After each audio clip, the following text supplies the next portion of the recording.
नमस्कार। आप देख रहे हैं स्टडी विथ लक्ष्य एकेडमी और ये है बीपीएससी सीरीज़ की तीसरी वीडियो। आज के इस सीरीज़ में हम देखेंगे पॉलिटी के कुछ महत्वपूर्ण प्रश्न। तो आइए शुरू करते हैं और लेते हैं आज का पहला प्रश्न। आम आदमी पार्टी किस तरह की पार्टी है? और ऑप्शंस है राज्य पार्टी, राष्ट्रीय पार्टी, क्षत्रिय पार्टी या पंजीकृत पार्टी। तो देखिए, राष्ट्रीय या क्षत्रिय तो होगी नहीं, राज्य पार्टी या पंजीकृत पार्टी, क्योंकि हर पार्टी पंजीकृत होती है। और चूंकि ये एक राज्य में सरकार बना चुकी है आम आदमी पार्टी दिल्ली में, इसलिए ये राज्य पार्टी भी हो सकती है। लेकिन यहाँ सही जवाब होगा राज्य पार्टी, क्योंकि ये पंजीकृत पार्टी से ऊपर उठ चुकी है। तो आइए देखते हैं और क्या क्या वो बातें हैं जो इसे राज्य पार्टी बनाती हैं। सबसे पहले, आम आदमी पार्टी एक राज्य स्तरीय पार्टी है जिसके नेता अरविंद केजरीवाल हैं। इसका गठन 26 नवंबर 2012 को हुआ था। पार्टी का चुनाव चिन्ह है झाड़ू। आम आदमी पार्टी ने 2015 में दिल्ली विधानसभा चुनाव में 70 सीटों में से 67 सीटें जीतकर सरकार बनाई थी। राज्य स्तरीय दल की मान्यता के लिए पार्टी को कुछ अहर्ताएं पूरी करनी होती हैं। आइए समझते हैं क्या है वे अहर्ताएं। उस दल ने राज्य की विधानसभा के आम चुनाव में उस राज्य से हुए कुल वैध मतों का 6% पाया हो, और इसके अलावा उसने उस संबंधित राज्य में 2 जगह भी प्राप्त किए हों। दूसरा है, अगर दल ने राज्य की लोकसभा के लिए हुए आम चुनाव में उस राज्य से भी कुल वैध मतों का 6% पाया हो और पार्टी ने राज्य में लोकसभा की कम से कम 1 सीट जीती हो।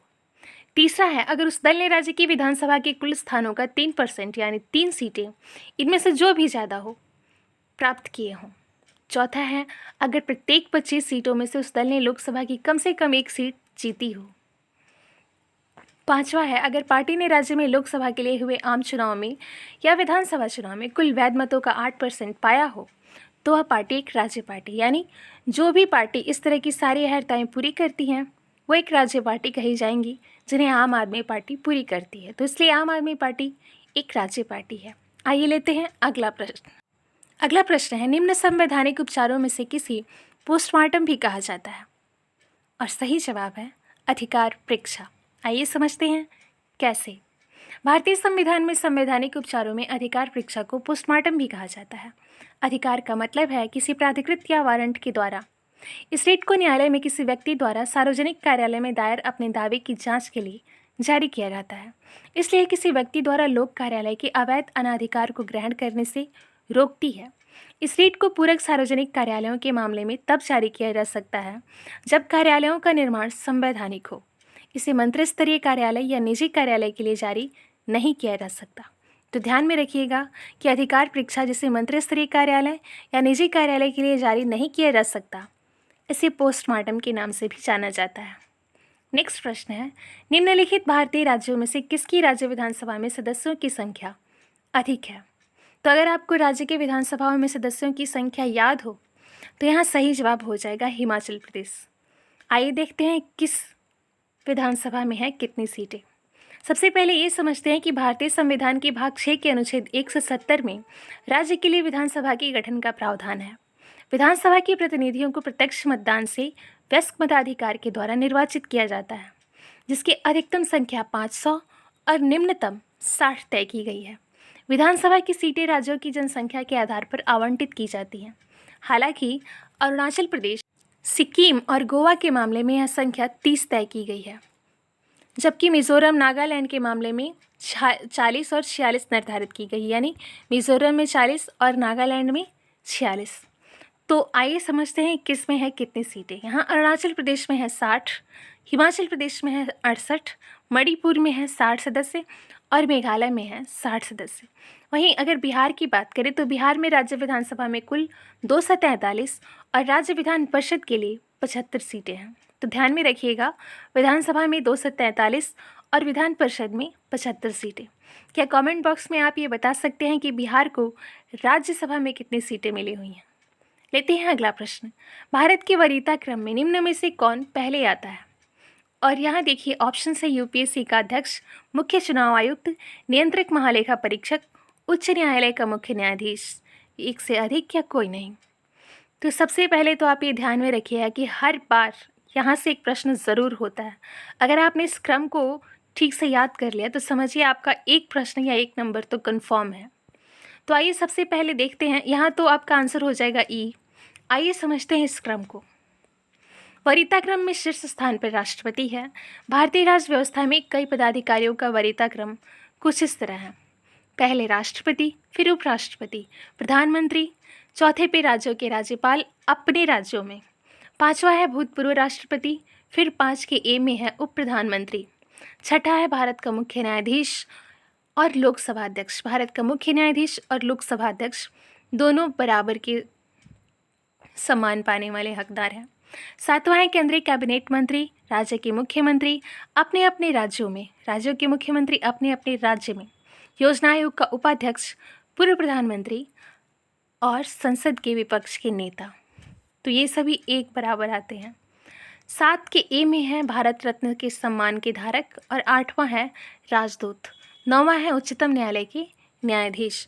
तो यहाँ अगर हम अपने ऑप्शंस को देखें तो ऑप्शन के अकॉर्डिंग कोई भी क्रम सही नहीं बैठ रहा है, इसलिए यहाँ पे हमारा सही जवाब हो जाएगा ऑप्शन ई। आइए लेते हैं अगला प्रश्न। अगला प्रश्न है, सरकार की संसदीय व्यवस्था के विषय में निम्न में से कौन सा वक्तव्य सही है?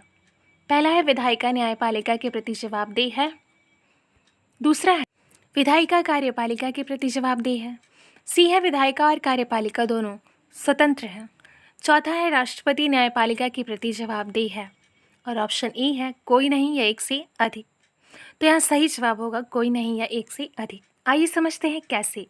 लोकतंत्रीय शासन व्यवस्था के कई रूप होते हैं, जिनमें प्रमुख है संसदीय शासन व्यवस्था और अध्यक्षीय शासन व्यवस्था। भारतीय संविधान के अनुसार देश में संसदीय शासन प्रणाली को अपनाया गया है, जिसमें जनता द्वारा चुने हुए प्रतिनिधि ही शासन व्यवस्था का संचालन करते हैं।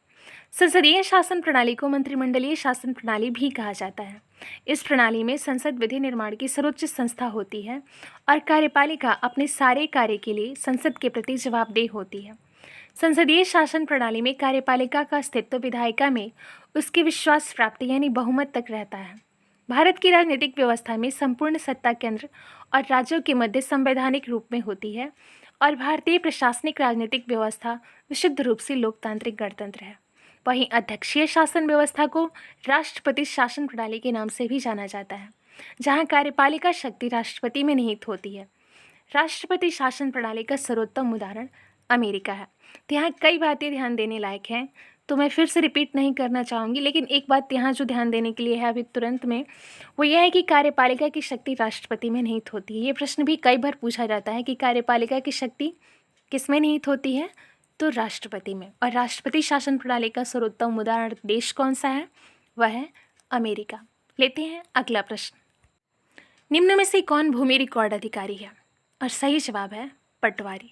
पटवारी प्रणाली की शुरुआत सबसे पहले शेरशाह सूरी के द्वारा की गई थी। इसी के टाइम में हुई थी, जिसे बाद में अकबर ने बढ़ावा दिया था। वर्तमान में पटवारी राजस्व विभाग में ग्राम स्तर का अधिकारी होता है। पटवारी ग्रामीण क्षेत्रों में सरकार का प्रशासनिक पद होता है, जो अपने क्षेत्र की भूमि संबंधी विवाद का निपटारा करता है। साथ ही भूमि का सीमांकन, ये सारे कार्य भी करता है। पटवारी किसानों का प्रथम प्रशासनिक प्रतिनिधि है, जो किसानों की समस्या को शासन और प्रशासन तक और शासन की योजनाओं को जनता तक पहुंचाता है। आइए देखते हैं अगला प्रश्न। निम्न विशेषताओं में से केंद्रीय शासन व्यवस्था के लिए कौन सी सही नहीं है? और यहाँ सही जवाब होगा बड़े देशों के लिए आदर्श। आइए देखते हैं कैसे। केंद्रीय शासन व्यवस्था या एकात्मक शासन व्यवस्था बड़े देशों के लिए आदर्श नहीं है। एकात्मक सरकार के अंतर्गत शासन की सारी शक्तियां केंद्रीय सरकार के पास ही केंद्रित रहती हैं।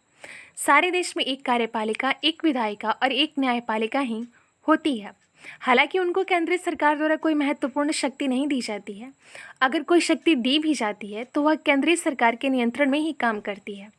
उन्हें उन शक्तियों का स्वतंत्र रूप से प्रयोग करने की छूट नहीं होती। इन सरकारों की शक्तियों का स्रोत संविधान की जगह केंद्रीय सरकार होती है। प्रांतीय या प्रादेशिक सरकारें केंद्रीय सरकार की प्रतिनिधि बनकर ही काम करती हैं और देश के शासन संचालन में सहयोग देती हैं। एकात्मक सरकार अपने को प्रांतीय और प्रादेशिक सरकारों पर कम से कम निर्भर बनाने की कोशिश करती है, ताकि उसकी अखंडता को कोई खतरा ना हो। ब्रिटेन में इस तरह की ही सरकार है। फ्रांस और चीन में भी ऐसी ही सरकारें हैं। आइए लेते हैं अगला प्रश्न। समुदाय विकास कार्यक्रम का क्या उद्देश्य है? और सही जवाब है ऑप्शन ई। शैक्षिक सुविधाएं सुलभ करना, जीवन स्तर को बेहतर बनाना, राजनीतिक प्रशिक्षण योजना बनाने में गाँव की सहायता करना। तो आइए देखते हैं और क्या क्या इसकी उद्देश्य हैं। भारत में सामुदायिक विकास कार्यक्रम का प्रारंभ प्रायोगिक स्तर पर 2 अक्टूबर 1952 को हुआ था। सामुदायिक विकास कार्यक्रम का प्रारंभ कब हुआ? 2 अक्टूबर 1952 को, ध्यान में रखिएगा। पहली पंचवर्षीय योजना में इसे 248 ब्लॉक में लागू किया गया था। इसके बाद 1964 में सारे देश में लागू कर दिया गया। सामुदायिक विकास कार्यक्रम का उद्देश्य सारे समुदाय के चतुर्दिक विकास की ऐसी रणनीति विकसित करना है जिसमें जन सहयोग के द्वारा समुदाय के जीवन स्तर को ऊंचा उठाने की कोशिश की जाती है। भारत सरकार के सामुदायिक विकास मंत्रालय द्वारा इस योजना के 8 उद्देश्यों को स्पष्ट किया गया है। आइए देखते हैं क्या है ये 8 उद्देश्य। पहला है ग्रामीण जनता के मानसिक दृष्टिकोण में परिवर्तन लाना। दूसरा है गांव में उत्तरदायी और कुशल नेतृत्व का विकास करना। तीसरा है संपूर्ण ग्रामीण जनता को आत्मनिर्भर और प्रगतिशील बनाना। चौथा है ग्रामीण जनता के आर्थिक स्तर को ऊंचा उठाना, जिसके लिए कृषि का आधुनिकीकरण और ग्रामीण उद्योगों को विकसित करना। पांचवा है ग्रामीण जनजीवन को ऊंचा उठाना। छठा है व्यक्तित्व का विकास। सातवां है शैक्षणिक सुविधाओं का विस्तार करना, जो इन सब का आधार है। और आठवां है ग्रामीण समुदाय के स्वास्थ्य और हितों की रक्षा करना। तो यहाँ पे उत्तर में एक से अधिक ऑप्शन शामिल हैं, इसलिए यहाँ पे आपका सही जवाब ई हो जाएगा। आइए लेते हैं अगला प्रश्न। निम्न में से भारत का कौन सा औद्योगिक आर्थिक गलियारा जापान के सहयोग से डेवलप किया जा रहा है? तो ये दूसरा सेक्शन हो गया जिससे हम लोग कल देखेंगे। तो आज हम सिर्फ पॉलिटी के प्रश्न देख रहे थे। आशा है आपको आज की वीडियो अच्छी लगी होगी।